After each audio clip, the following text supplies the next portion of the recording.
It's a game almost as shocking as this shirt, and kicking off with the English opening is the Indian world chess champion Gukesh D playing the Iranian-born Frenchman Alireza Firouzja, and he plays the great snake variation. He's the king of fashion. He loves to play fashionable openings. Is this one fashionable? No clue. They're playing in the Tech Mahindra Global Chess League over the board, and would you look at the arbiters? The copycat going on here on the board is just too much. Everyone's loving it. Knight f3, is it going to continue? No, I think our heads would explode here. It's a team event. Who's going to come out on top? That one's coming at the end, not just the individual game, but the team result here. Alireza wants to expand, and bang, there he goes. He's such an exciting player. He gains the space. Best is now pawn a4, and if b4, you go knight b5, preparing d4, but it's a different game. Gukesh goes for bishop e3. You could play d6 immediately, support the pawn, but b4 you can say, is that two sugars?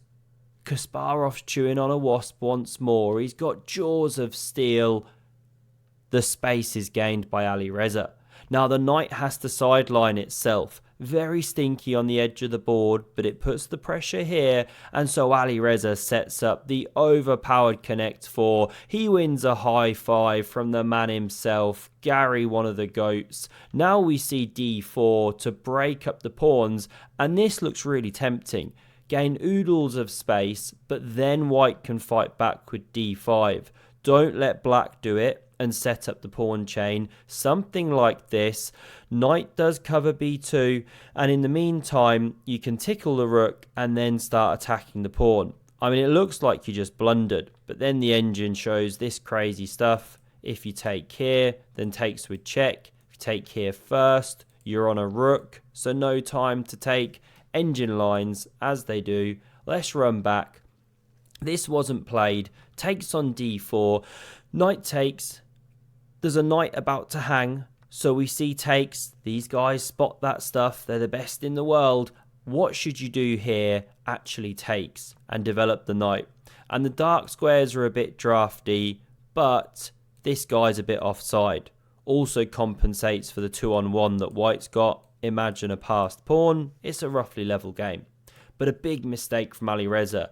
Doesn't take, plays the very natural knight to f6, developing, but it gets the double question marks of doom. Can you find a tactical shot for white here which gives a significant edge if I give you 35 million seconds?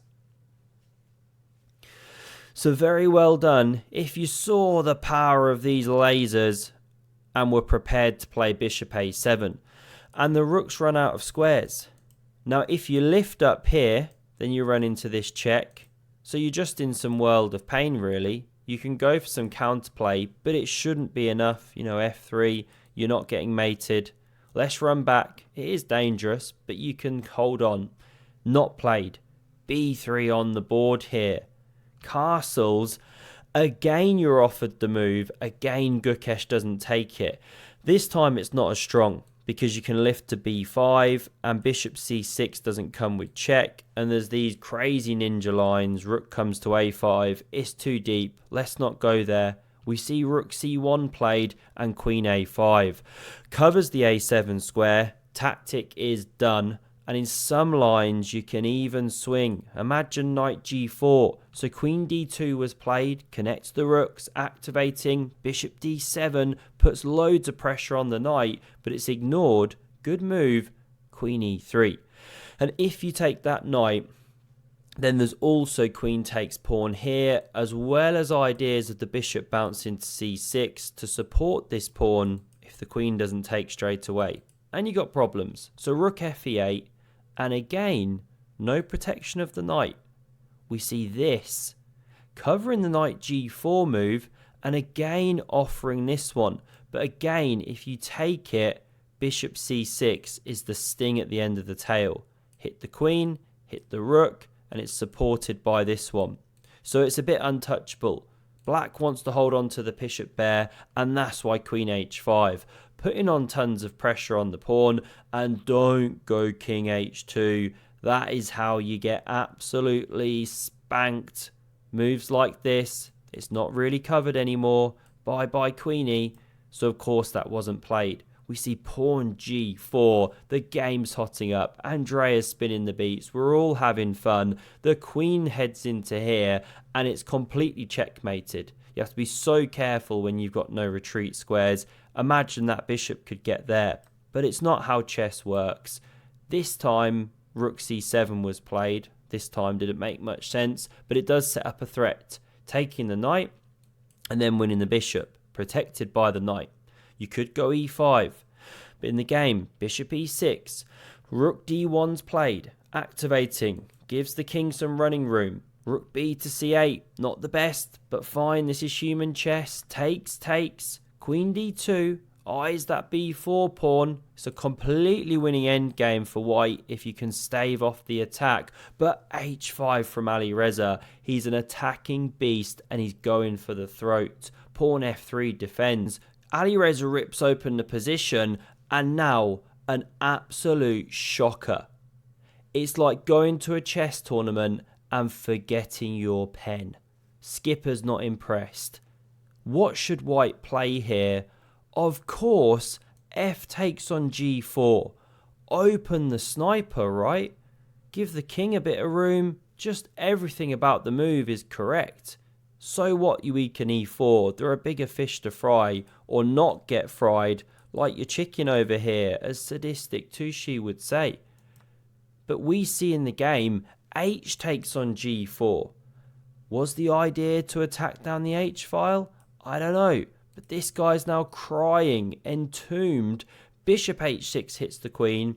e3 definitely playable. Try and slide over, but it's just a different game. Knight d5 comes, puts the pressure. You know, you're making more weaknesses. These are tough decisions. So queen takes on b4 played. Idea, bounce back to the defense in a minute. At least get the counter play. This bishop heads into the attack. Queen e1 goes for the exchange, but check.